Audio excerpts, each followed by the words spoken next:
What is up, everyone? Welcome to episode 45 of the Ear Hustling Podcast.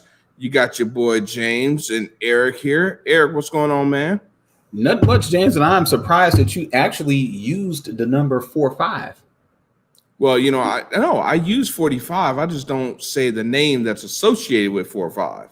Oh, okay. It just, That's just, that's I'm sorry, just hearing you say that just kind of took me back to days gone by where, we would tell people to go and fight and support, the person who you feel that should be in charge. And I'm going to be there with you, just like not physically there with you, but hey, go and storm the Capitol. And yeah, I'm sorry, just too much TV, I guess, that's, yeah. Well, so are you telling me we should have skipped 45, like tall building, skip the floor 13?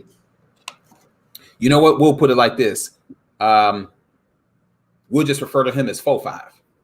45. Right. So does that mean we refer to Barack as Fofo? No. He's 44. He's 44. Gotcha. Okay. Right. Well, So listen. Oh, go ahead. no, I'm sorry. So when we like something, we'll use proper English. When we don't like something, we'll do a Detroit style and create something with everybody that we're talking about, but it's still being blatantly disrespectful. I got you. Well, listen. Folks didn't tune in to hear me. They didn't tune in to hear you. They tuned in to hear from our very special guest today and Mr. Antoine Dodson. However, right now, Mr. Dodson is having some technical difficulties. So I see he's trying to log in right now, but for some reason, there's a technical issue going on. So we're just going to kind of shoot the shit until Mr. Dodson is able to get on, and hopefully he'll be able to get on soon.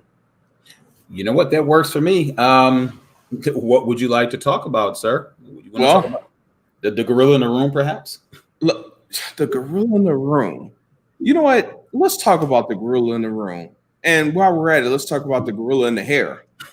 What is your thoughts on Gorilla Glue Girl? You know what? Alondria was trying to explain to me how all of this could have happened. Now, big fan of reading is fundamental. I'm just wondering, and I'm not making light of this situation because I do understand that it's a very serious situation. Mm-hmm. But how do you get Gorilla Glue in your hair? How do you not read what's going on? She read it. She's read it. That's why she's considering suing, because she said the label was misleading. I'm sorry, misleading. She said it because the label says do not put in your clothes, do not put in your skin, do not put in your eyes. It didn't say don't put in your hair. So is that what she really? Yes. So really? Maybe I'm dead serious. That's her argument. So just think about this is definitely a rated R show. So I'm gonna be able to be open here. Just think if she decided to try to use that for say birth control. Sorry, it was in my head. I had to say it. Well, it's not in my head. No pun intended. Sorry. Okay, so if she was going to use it for birth control, then just exactly how would she apply that as a form of birth control? Use your imagination, sir. Use your imagination. No, I'd rather use your imagination because my what's up, Wally? Yeah. Times are hard out here. Gorilla Glue for extra strength.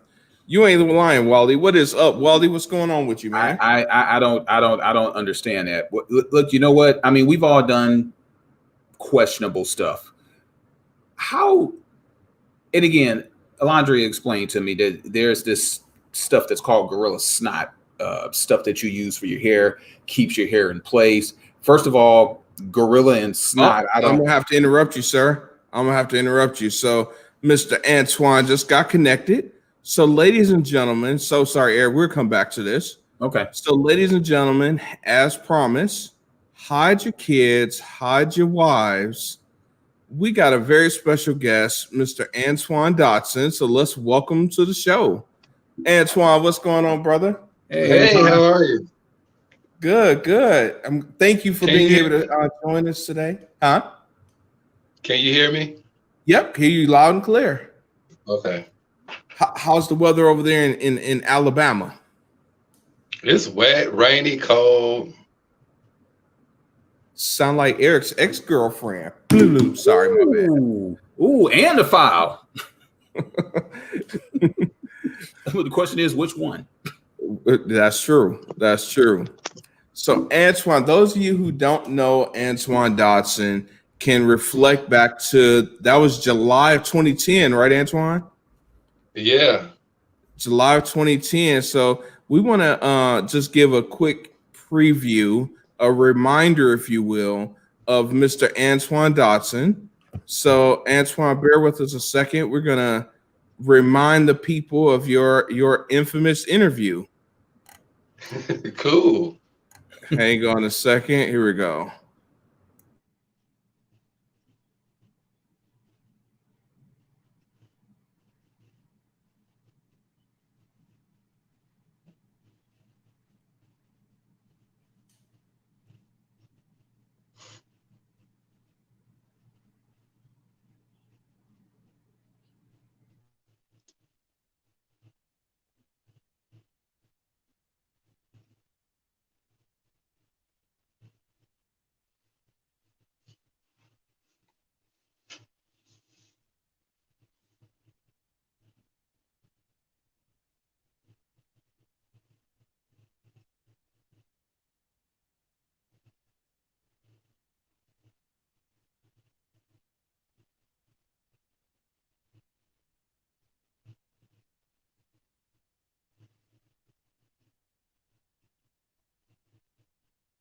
One of our viewers just told us that we can't hear. So bear with me a second. Let me try this again.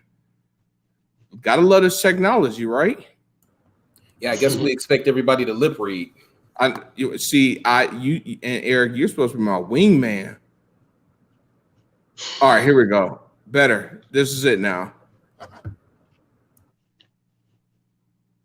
Struggled with her attacker, knocking over items in her bedroom. Antoine Dodson heard his sister scream and ran to help.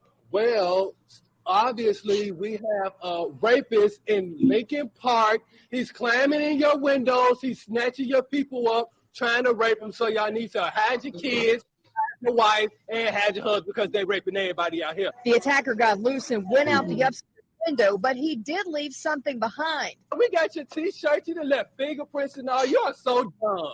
You are really dumb, for real. A crime scene investigator photographed and dusted for prints on the lid of the garbage can and the window pane and ledge. Dodson says he's never seen the perp before, but sends this warning to whoever is responsible. You don't have to come and confess that you did it. We're looking for you. We gonna find you. I'm letting you know now, so you can run and tell that, homeboy. Now, if you have any information on this crime, you're urged to call Huntsville Police Department. We'll have much more from the victims of that attack coming up tonight at 6. Reporting live in Huntsville, Elizabeth General, WAFS 48. iTunes link below. Proceeds go to the Dodsons and the Gregorys and Apple. He's climbing in your windows, he's snatching your people up, trying to rape them, so y'all need to hide your kids, hide your wife, hide your kids, hide your wife, hide your kids, hide your wife, and hide your husband, because they raping everybody out here. You don't have to come and confess, we're looking for you, we gon' find you, we gon' find you, so you can run and tell that, run and tell that, run and tell that, homeboy, homeboy. All right. So that was a small reminder of our very special guest, Mr. Antoine Dodson. So, Antoine, I got to start off, man. What do you think? What goes through your mind when you look back 10 years later and you see that video? Hell, I'm still the same. Still the same person. Still the same, huh? Yeah, it brings it just bring back. Sometimes when I have that, going through that 2010 again, sometimes it's funny, and then sometimes it's like, yeah, this situation I don't ever want to be in again. Just that night alone. Right. Yeah, I can't imagine, man. And that's something I've seen in just doing some research and, getting prepared for our show today. I saw a lot of people, saying, and you said in other videos that, it was a serious situation. Obviously, it brings smiles to our faces now, seeing the auto tune and remix and all of that good stuff, whatever. But in that moment, I can't imagine what was going through your mind as well as your sister. So kind of walk us through that. I mean, don't get me wrong. It is a national anthem. Hide your kids, hide your wife, and hide your husbands too, because everybody out here. But yeah, oh my God, that night was so scary. And I don't think I said it a couple of times in interviews, but I don't think a lot of people know that me and Kelly actually had a physical fight with each other the night before. So, so she told me not to come to her house. So I ended up going to her house the very next day after the fight.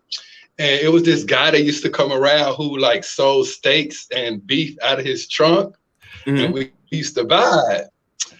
It was super fresh. I don't know what they was doing, but it was some fresh meat. So I was in there cooking it, and she had one of them cheap skillets from the dollar store, so it burns quick. So I had to raise the window up so the smoke can come out of it to come out the apartment. And I guess I forgot to let her window down that day because I was also taking my braids down as to why I had the red bandana. And I went to sleep, and all I just heard was my sister screaming and hollering in my sleep. And when I opened my eyes, she was still screaming, and I'm like, "Shit, this is real! Like this is not." So I knew I had to react. Wow, who else was home with you guys at that time? Well, it was Kelly's apartment. My mom was there, and my other two baby sisters was there, and. Remind you, I don't even know what I was running. I just knew that I heard my sister screaming, and I knew I had to react or do something. I didn't even know what I was getting into. Wow. So did they ever catch that guy? No, but you know how the streets talk. He's been in jail a couple of times, and he done told people this story in jail. And see, I know the world wasn't there when it was going on. So there's certain details that only the person who climbed in that window would know. You know what I'm saying? So, and really not important details. It's just certain details that when I hear a story again, I'm like, oh, well, we didn't say that in the media, or we didn't say that too many times publicly. That had to come from somebody who was already there. And I know who was there on my side. Right.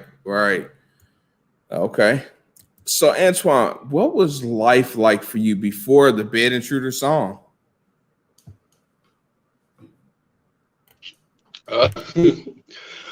Pretty much. I mean, it's been the same. I've always been this, I guess, loud, flamboyant dude. Always, and I still wear my red bandana up to this day. It's the same one. So it's just me. Period. But as far as work and stuff. I did hair all my life. I was pretty much known for hair and shoes. His hair stayed pretty and his shoes stayed fly. So that was pretty much me. Always in the streets. I'm originally from Chicago, so I be in the Chi-Town streets. Right. Yeah. You're neighbors of ours. Eric is and I'll let him talk, of course, too, or whatever. But I'm originally from Detroit. We talked about that. So we was neighbors. Eric, you spent a little time in Chicago too, right? Yes, sir. Hometown is East Chicago. Stayed there for up until about like 6 or 7, and then migrated to the Detroit, Michigan. So curious, what led you to Alabama? Well, when my big mama died, we found out she was in a shitload of debt. We had to sell the house and stuff, the family house that I lived in. And I had an auntie who was already here who was going to school. And she like, come down here. It's so cheap to live. The cost of living is cheaper than it is there. Y'all can come here and start your life over. Blase. So we thought about it and we took her up on that. Well, you know what? When the matriarch of the house of the family, says come do something, then you come do it. Because exactly. If you don't, there's consequences or repercussions. Right. Some furniture movement. Exactly. Yeah. All right, so Eric, you had the next question. Yep, sure did. And you say that you're the same person. Was just kind of curious, how did you adjust to sudden fame? So you do seem like that you're the same genuine person, but there had to be something, that changed about you when all of a sudden you go from a regular, well, maybe not so regular person, but you go from being you to being you, multiplied times 10. Now everybody knows who you are. How'd you handle that? Well, I can't honestly say that before I was known and famous and everything, I was pretty much a people person. I fit in everywhere I went. You know what I'm saying? I'm that type of person, very social. And after I became famous, it kind of made me more reserved. It made me focus more on the people that were around me, to know if they were there genuinely or if what they think I could do for them. So it kind of made me more aware. It made me pay attention to things more in detail than I would normally, No, I definitely understand. And just as a side note, just looking at the things that you've accomplished since 2010, since that, it's remarkable. You've made a lot of positive strides. You've opened up some businesses. Obviously you've been all over the place, and you really should be proud of yourself in terms of the accomplishments that you have established yourself in such a short time frame. So you know what, you definitely enjoy your success. Thank you so much. I recently just started a TikTok, and so I went on there and I'm like, oh my God, everybody is so young on here. Like, where do I fit in on TikTok? And so my sisters and they just constantly, you got to do videos, you got to do like the latest challenges and stuff like that. So I said, okay, I'll do a challenge. And so I did the challenge, and it went viral. It's going viral as we speak. And I'm like, wow, these young folks actually know who I am. You know what I'm saying? Because, I'm like one of the first. So it was just shocking to me that a lot of 20 and 25-year-olds would say like, oh my God, I was 10 years old when your video came out. Oh my God, you was the highlight of my high school year.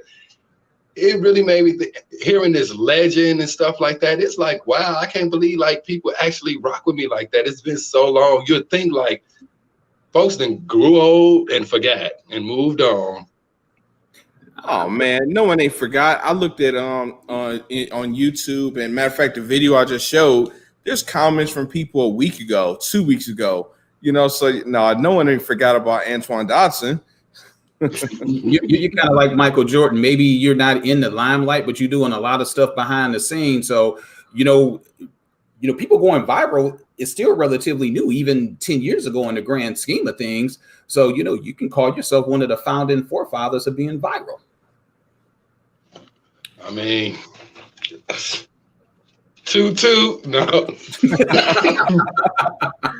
I mean, no, but yeah, even though like they say, like I'm in Alabama, if you think about it, we don't really have like paparazzi. It's not a lot of work in the entertainment world. And, but if you think about it, if you watched me over the years, you know that I've been in at least 1 or 2 movies every year for the last 9 or 10 years. You know what I'm saying? Like they didn't have my reference in movies. Everybody always mimicking me in their videos.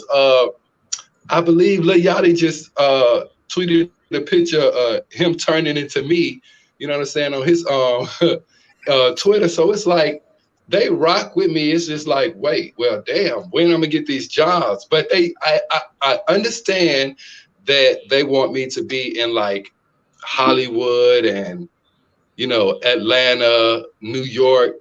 I know that I need to be in places like that.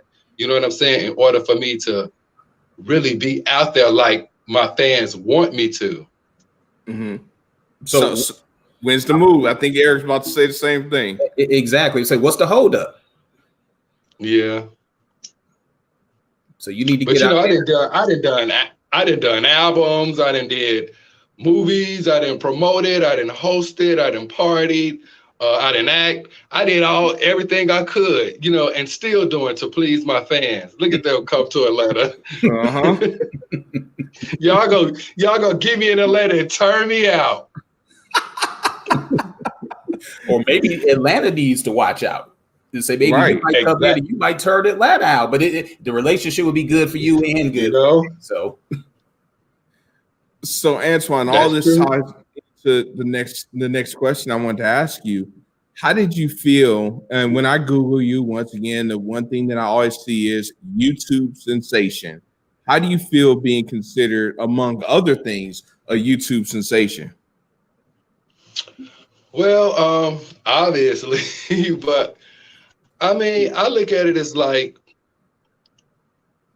I feel it's it's a good title to have, because I noticed that nowadays that the things that I was doing was not being praised in 2010.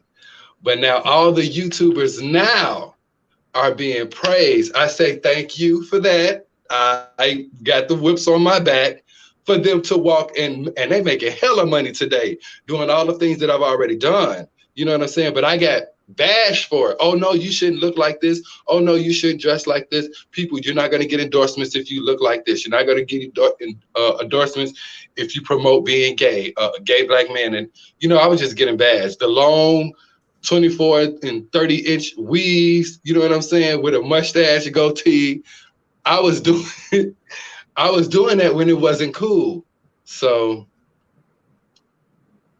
yeah, you know, that took, like you said, you were doing it when it wasn't cool, you know, so kudos to you for being you, you know, and being real to yourself. And I can't imagine, you know, I once again saw several interviews with you, and I saw you talking about, you know, the backlash that you got, you know, once you got thrust into the spotlight, you know, and how was that for you? How was that dealing with some of the things that we now call them trolls, what they were dishing out? How was that? I can't talk about nothing without them taking it, running it. Oh my, if I talk about Chick-fil-A, oh, they bashing me for that. If I talk about somebody climbing in your window, snatching your people up, they'll bash you for that. Every time I open my mouth, that's why I don't get on camera like that. Because every time I get on camera and I say something, somebody either take it out of context, misunderstand it, and then it's all out there in the interwebs, and then I gotta get back on camera, explain myself and what I meant by this and that. It's hard at times, but you know, I have that I don't give a shit attitude and personality. So I just roll with it. So I got to ask you something. While you were working through your technical difficulties, Eric and I were talking about Gorilla Glue Girl. What's your thoughts on that?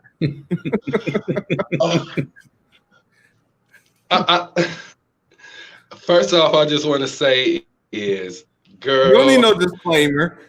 Yeah, you don't need a filter. The price for beauty is very high. She almost had me wanting to go buy some damn Gorilla Glue.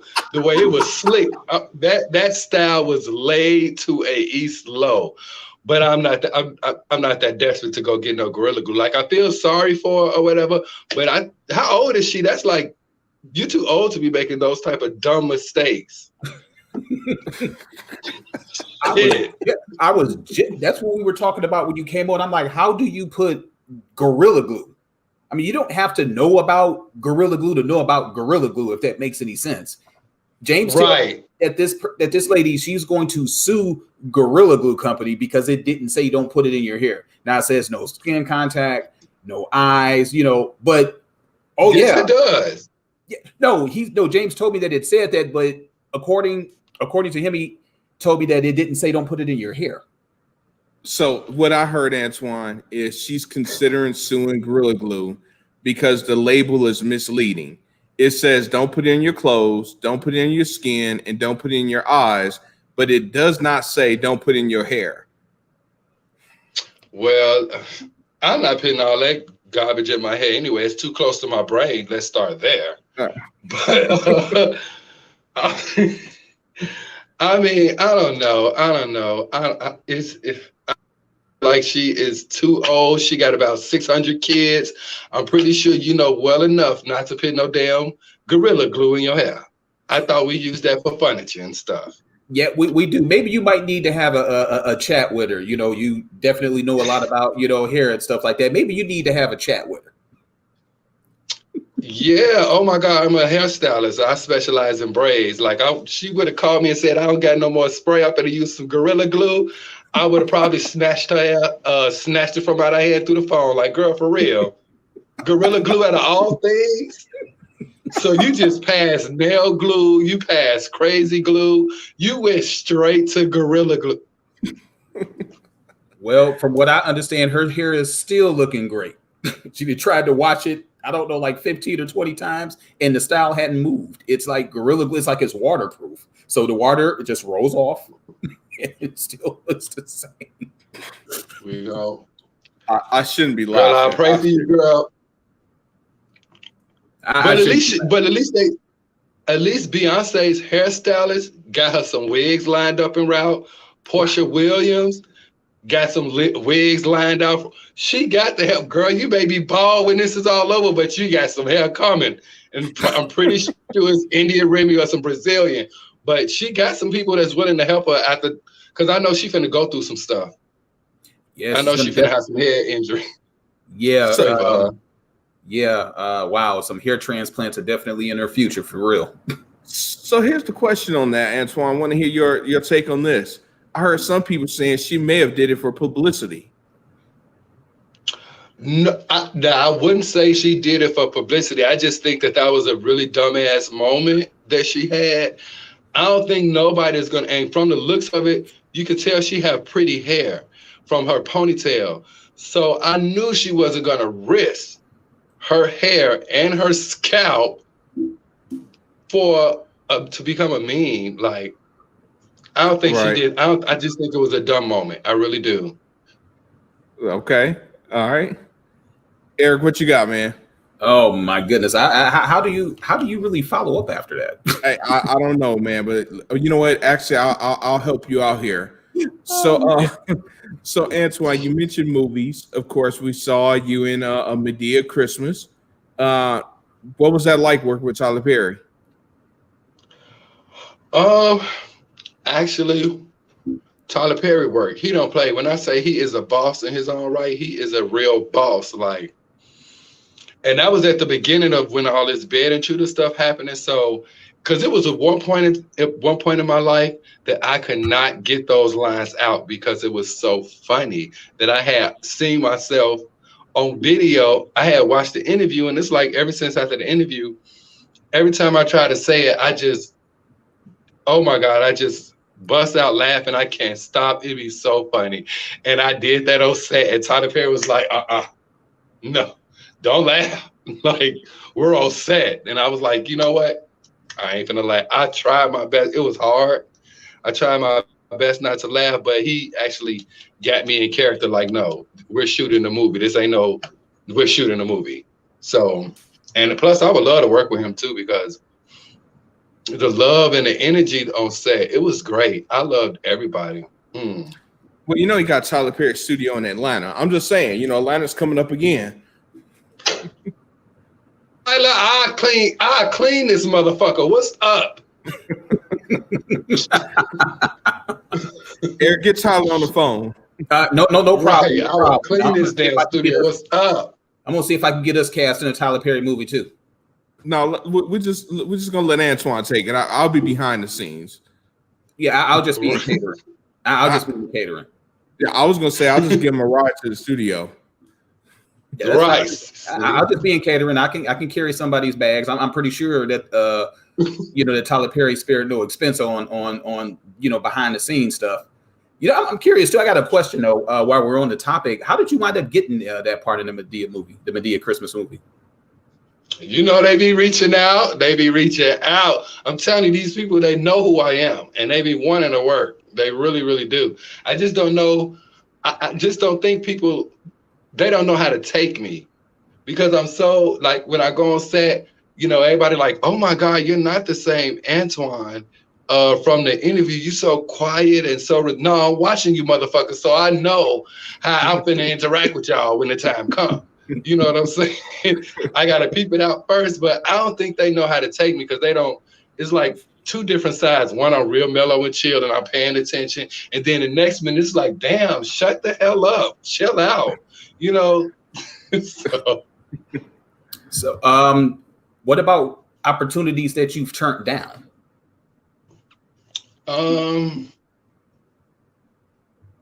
Opportunities that I turned down. You know, it's like I did. No, I'm sorry. Go ahead. I did turn down this reality show. At the time, I felt like my family wasn't ready because you know we all dysfunctional as hell. They flew y'all to California, right? Yes. Okay. And it was from, I think it was from the producers from Deadliest Catch. And I just heard that somebody from that show just died. But I think it was the producers from Deadliest Catch. They had reached out to me and they was like, hey, we want to come to Atlanta, right? I mean, we want to come to Alabama right now. We just want to film. We just want to film you and follow you around and, you know, stuff like that. And I talked to my manager. She was saying like, this could be a great opportunity. This could be a great opportunity for you or whatever. And I'm thinking like, well, right now we real dysfunctional. It's a lot of stuff going on. We not getting along as a family. I don't think that this would be a good opportunity. But at the same time, I was going in a deal with another person in California for another reality show. But on the real, I was more interested in the other person than the Deadliest Catch thing because it was basically about my personal life and not my family. So, yeah, I turned that down. And I kind of regret that shit now I'm thinking about it. You know what? I was thinking, and I have you throwing a number out there, but how many zeros were behind those offers? It was some zeros that I had never had in my damn bank account or my hand. I mean, people used to just ask me to do crazy things. You know what I'm saying? Like with nice numbers. Like my first gig, I had to go shoot a radio commercial for a mortgage company. And they're like, it's going to take 15 minutes. We give you $5,000 right now. And I was like, quit playing. You serious? They're like, yeah, come down. I hopped in that car and I was there. And it only took 15 minutes to make them 5 Gs. That was my first check ever. I was like, damn, is this what it's like being in this? Okay. Oof. Wow. And it just kept flowing from there. And it just kept coming from there. Man, that's awesome. But then nobody teaches you the backside of when it comes to making a lot of money. Well, I heard that you said that you have a manager. How long did it take you to acquire the services of a manager? Was it like 2 or 3 gigs into it and you realized like, hey, you know what, I need some financial guidance, or was it somebody that you already had a relationship with? No, but well, when that interview aired on the news that night, I went to sleep. I woke up the next day. I had emails, I had Facebook messages.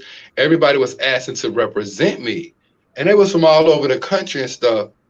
And it was just one particular person that was in Huntsville that was like, I wanted to sit down. And that was the only person that I sat down with. And we talked and we got to know each other. We bonded and everything. And that was one of Naomi Campbell's managers. Naomi Campbell has an ex-manager that lives here. So who actually discovered her, who gave Naomi Campbell her shot. And she did Ashton Kutcher's photos as well. Like she's really big in the modeling world. And that's what she was trying to take me because, you know, I was young, dumb, full of calm and fine as fuck back in those days. So that's what she was trying to put me in that light. But shit, when you get there, they want you to do a lot of stuff too. Okay. All right. Are there any new acting roles in your future? I connected with this guy. I don't know if y'all heard about this. I can't even think of the movie, but it's a movie with what is his name? He played the president in London Has Fallen in like the third one. Was it Morgan Freeman? Was Morgan Freeman The the one president? after Morgan, he was the president after Morgan Freeman. Okay. I can't think of his name either. Oh, I can't think of his name, but he shot a movie in Birmingham, and I connected with a lot of people on the back end. And so they hit me up every now and then and be like, hey, I got a role, you know what I'm saying? But you got to be such and such, here and there. And it'd be like such short moments. And in order for me to actually leave my city and state and be able to work for like a week or two, I got to set some shit up. I got an in-house child, you know what I'm saying? I have responsibility here. Once I get all that settled and squashed or whatever, then I can come. But these little spare of the moment things, I'm gonna let you know now, I can't do no spare of the moment shit.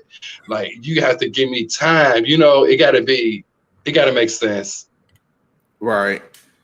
You know, real quick, Antoine, your manager you're speaking back, going back to that for a second. Did she introduce you to the Gregory brothers? No. When the interview came out, all the people who loved the interview, they kept hitting up the Gregory brothers like, oh, because you know they've been doing auto-tune in the remixing the news. They had did Katie Couric, so really, Katie, you're the queen of this shit in reality. But but they kept emailing them like, remix this song. So they did like a small clip. And the response we got from the clip, and they reached out to me like, yo, Antoine, like, these people is loving this. They want a full song. What do you think? We go into business. We do everything 50-50 down the middle. What's up? What you want to do? At first, I was like, I was talking to my manager and them, and I'm like, yeah, I feel like they're making fun of my family. You know what I'm saying? My sister, she mad because now she's just Antoine Dodson's sister rather than the actual victim. So I can see it making her feel some type of way. But actually, when I forgot who I talked to and spoke with, they said no. They said no. This is letting people know that, hey, this may be in a funny way, even though you were serious, but this is still let people know, hey, hide your kids, hide your wife, and hide your hubs too, motherfucker. You could be next. You know what I'm saying? So it was kind of like a ringing alarm. So I was like, you know what? That's right. And I'm going to push it and I'm going to make that happen.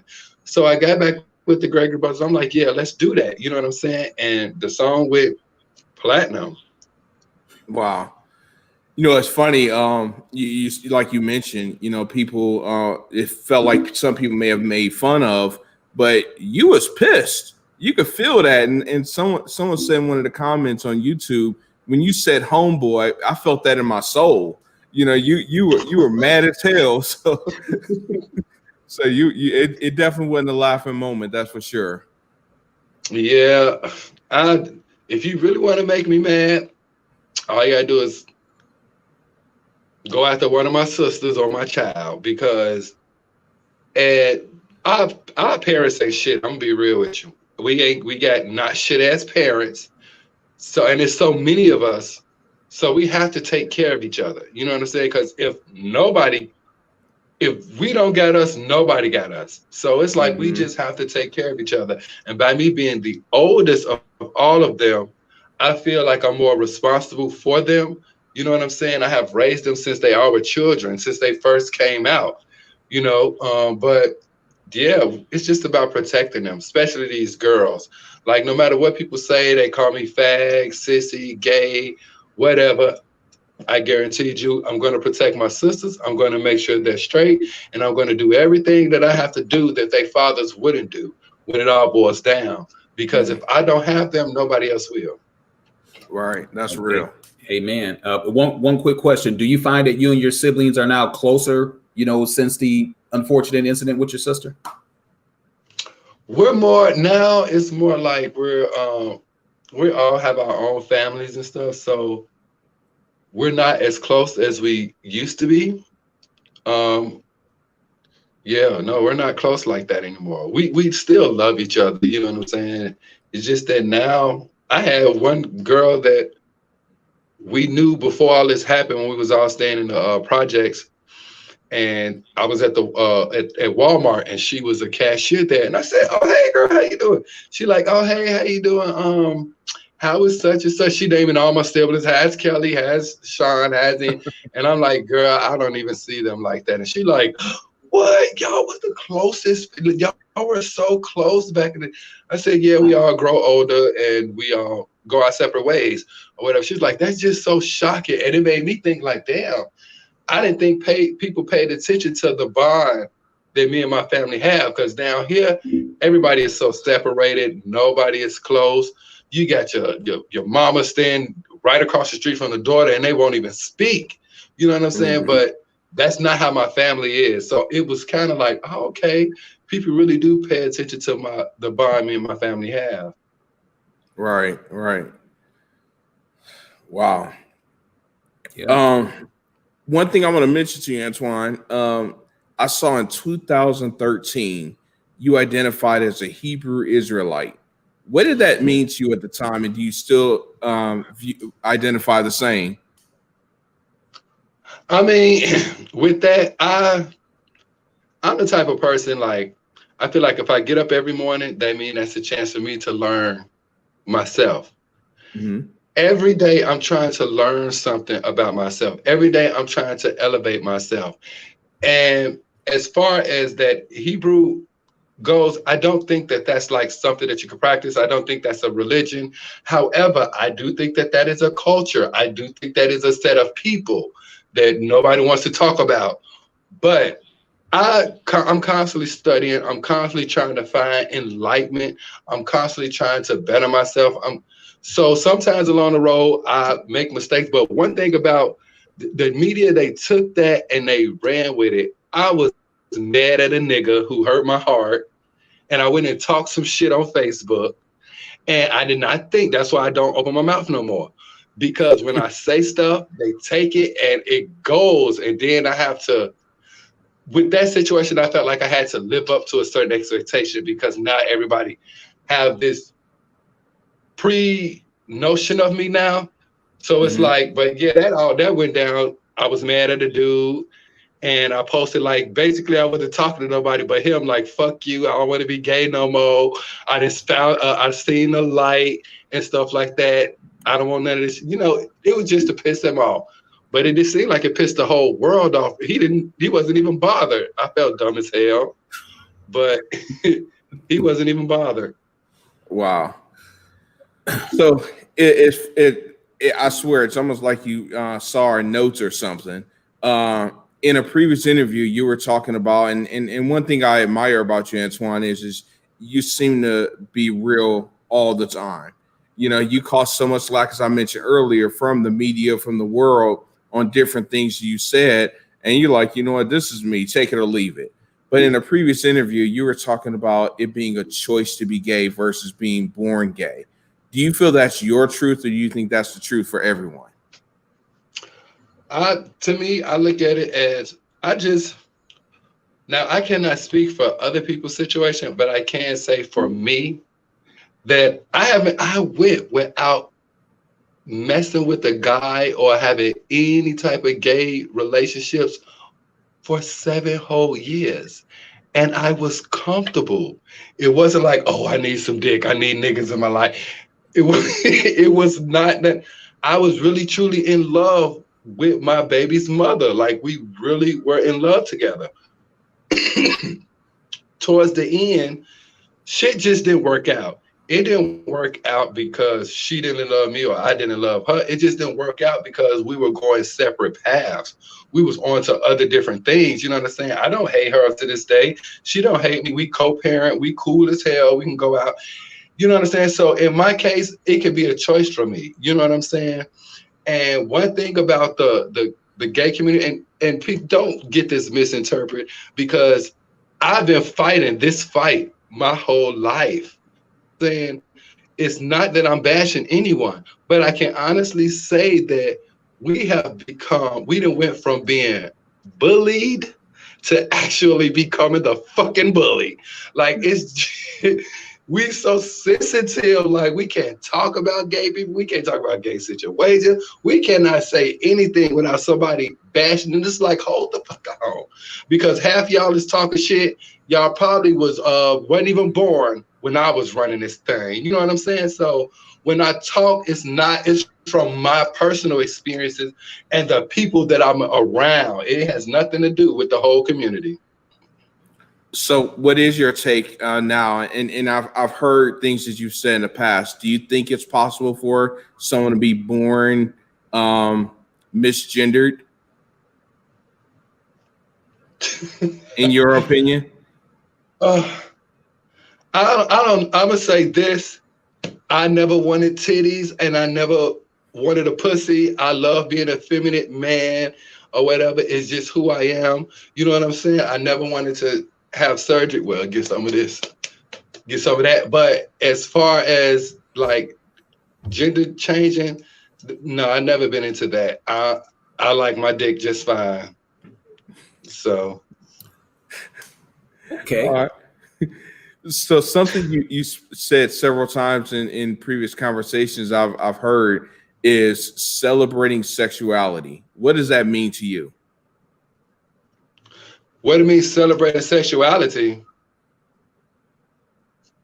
I don't look at it as celebrating sexuality. Hell, if you got somebody that you love and y'all fucking, ain't that celebrating your sexuality? I mean, like, I've never been a one. Well, I'm just not that type. I've never been a one who go out on a date and want to, oh, let me be clingy and let me show you that we together. And I ain't never, for one, I'm from the south side of Chicago. I ain't never been that type of person. Hugged up on, so I don't give a damn if it was a man or a woman. I ain't never been that type of person. You know what I'm saying? We could do all that when we go home, when the kids is down, it's dark outside. You know what I'm saying? We can set that up or whatever. But as far as like, that's what I'm saying, like celebrating sexuality. Okay.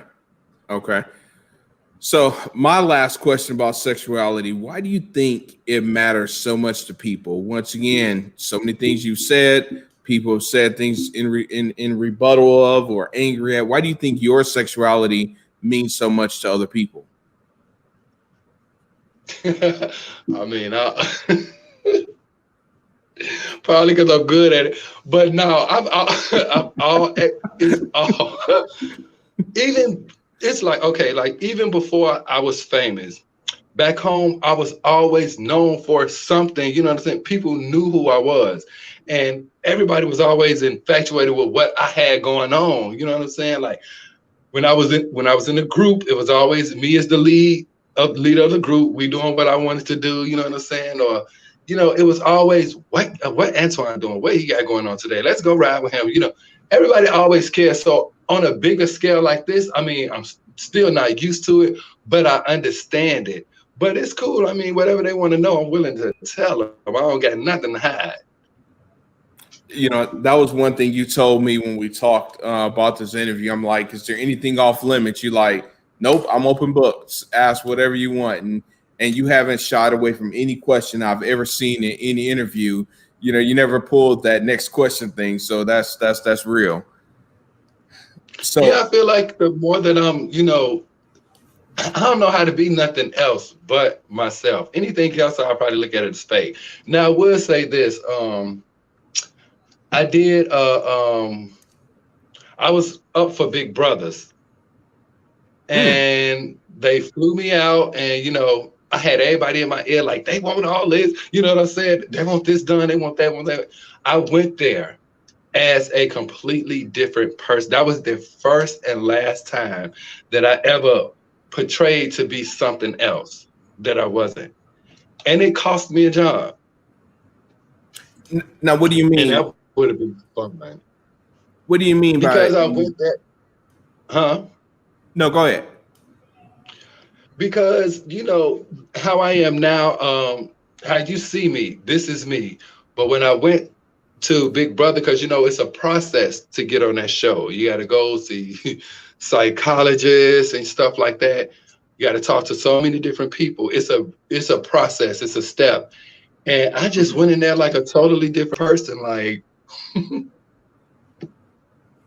I just was not myself, and I remember that, and I just remember that whole experience, and I was like, damn, like, why did I say that about myself? Like, this don't look like this is what these people wanted. You know what I'm saying? I didn't let everybody in my damn ear telling me what they think what they want, because of these people. They didn't watch the show, so they kind of got it in their mind that, oh, if you act this way, you may get it, or be this because this is what was on the show last season or the season before that. So I really dropped the ball with that one. I can honestly admit to that. So, would you say that's a regret you have? Hell yeah, that was a regret. That was definitely when they put my ass on a plane. I was on there with my head down. I didn't want to talk to nobody. I was so upset at myself. Oh wow.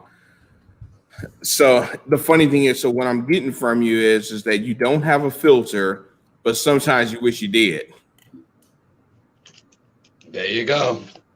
I hear you. Or, like, even if I don't ever have a filter, there's always that no man.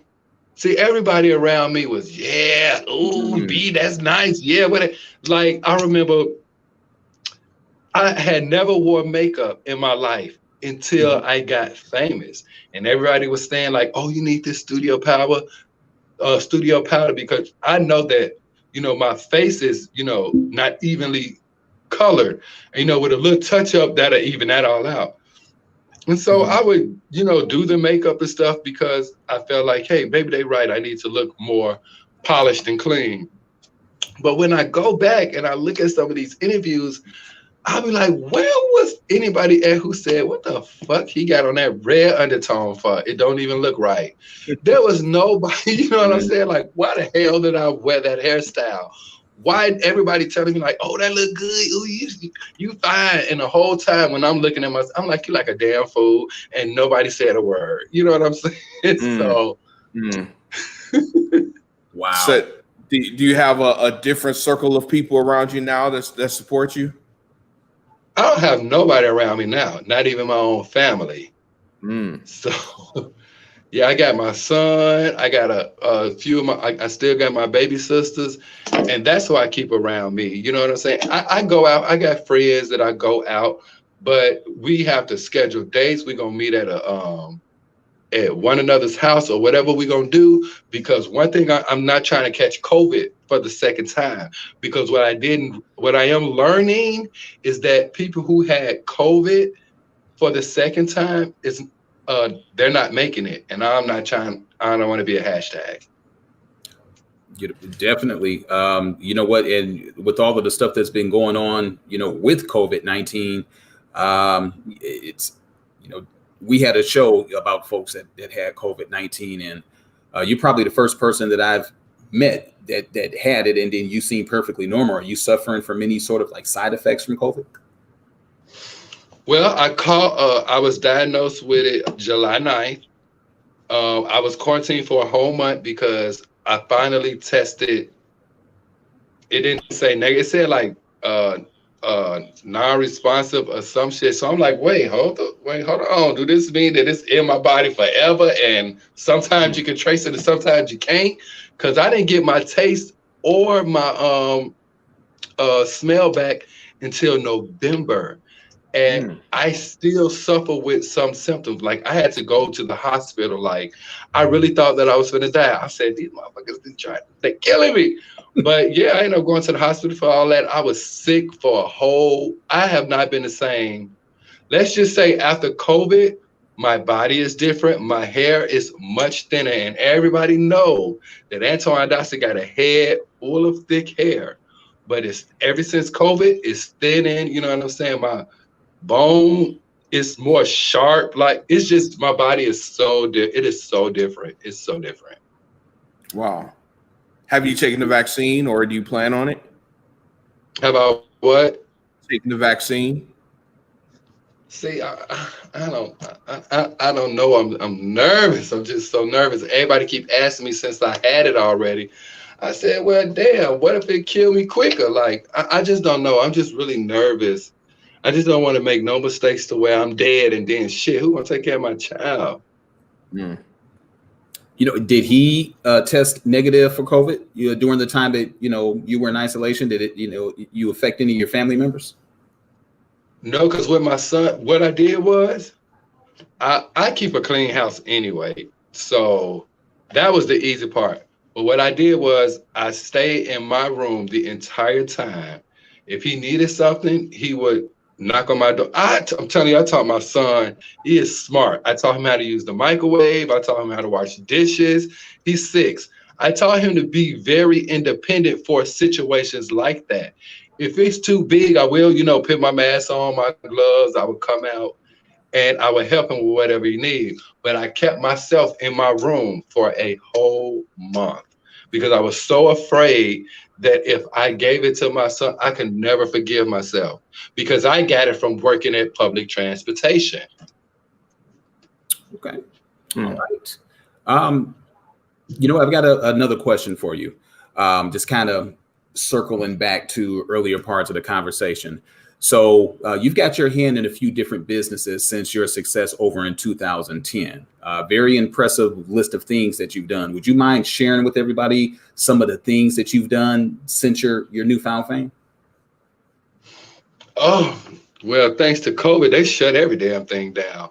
But I've done a lot of things, my merchandise line, and we're getting ready to do a whole new collection of merchandise. See, now we can add masks to that motherfucker. We add some gloves. We gonna add hand sanitizer.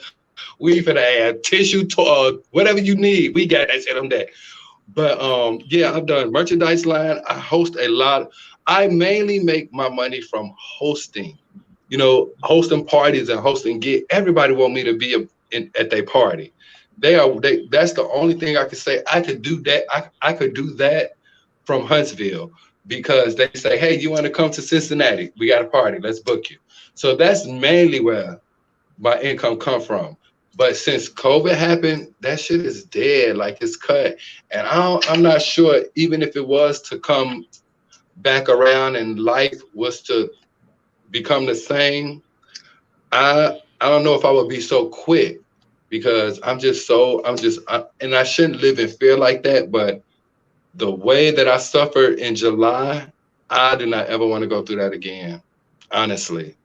Wow. Yeah, understandably so. Some of the things that I saw that you did have your hand in was, I think you were potentially opening up a salon. Did that ever fall through? Oh my God. I did a salon before I even got famous, but I had that motherfucker in the hood and outside. We was making so much bread, but I wanted to do another salon, but I didn't really have time. When Bed and Shooter happened, I was just at hotels and planes. There was no time for me to do anything. Like a year had passed where I finally I was down for like a month or two, and I sat down and I was like, oh my God, I'm fucking famous. I cannot believe that I'm famous. I started sitting down and I started focusing on my money and where money was going. Oh my God.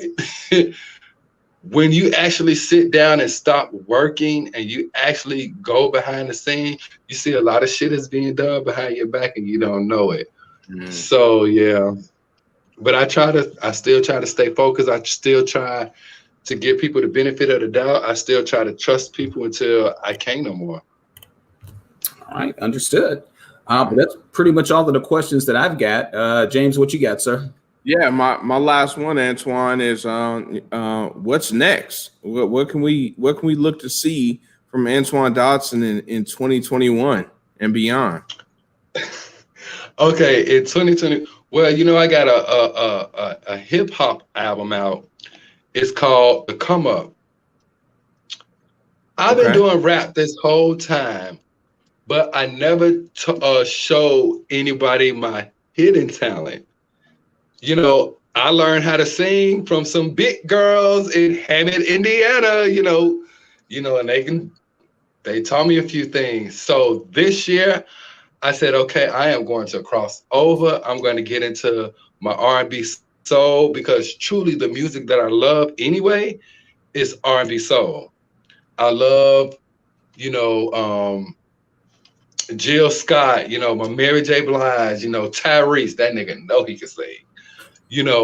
I love that type of music that has meaning to it behind it, so I just felt like maybe I just need to show off my real talent anyway and show them who can really sing. I'm more than a meme. Right. So what's the first single off there? I'm actually looking at the album right now. What's the single should we listen to? Besides all of them. Yeah. The first single from my EP will be Run That Back. Because I love that song I wrote it myself. But I have to release that first and foremost. Okay. Awesome. Well, Antoine, we really appreciate you being here. Take a moment to tell some people that may not know where to find you. Tell them your social media. Tell them where they can find your gear, all that good stuff. Y'all see me when y'all see me. So you don't want to be found for a minute, huh? I know. No, but they know my regular Instagram, Antoine Dodson. Everything is Antoine Dodson 24 or Antoine.Dodson. If you're looking for me, trust me, you'll find me. We found you. See? Now, what about your merchandise, your clothing line, and all that stuff? Where can they purchase that? Well, in talks. Well, I'm working with District Lines. They say go with the devil, rather than the devil you don't. And I've been working with District Lines for some years, and they've been good to me. So why not keep the relationship going? If it's nothing broke, don't fix the shit. That's true. Yeah. Well, Antoine, man, we really appreciate you being on. Definitely would love to have you back sometime. Definitely gonna check out this album. Give it a listen. So we appreciate you, and everyone. Thanks for tuning in tonight. It's been a wonderful show. You can find us on YouTube. All the information is down below on where you can find the show. Right. And your finger's way off, Eric. It's more like right there. Well, you know what? It's right here on my side of the screen. Gotcha. Don't control my screen. I control my screen. But you heard it from Antoine's mouth to your ears. Thanks for tuning in to the Ear Hustling Podcast. Stay safe, America. And hide your kids. And your wife.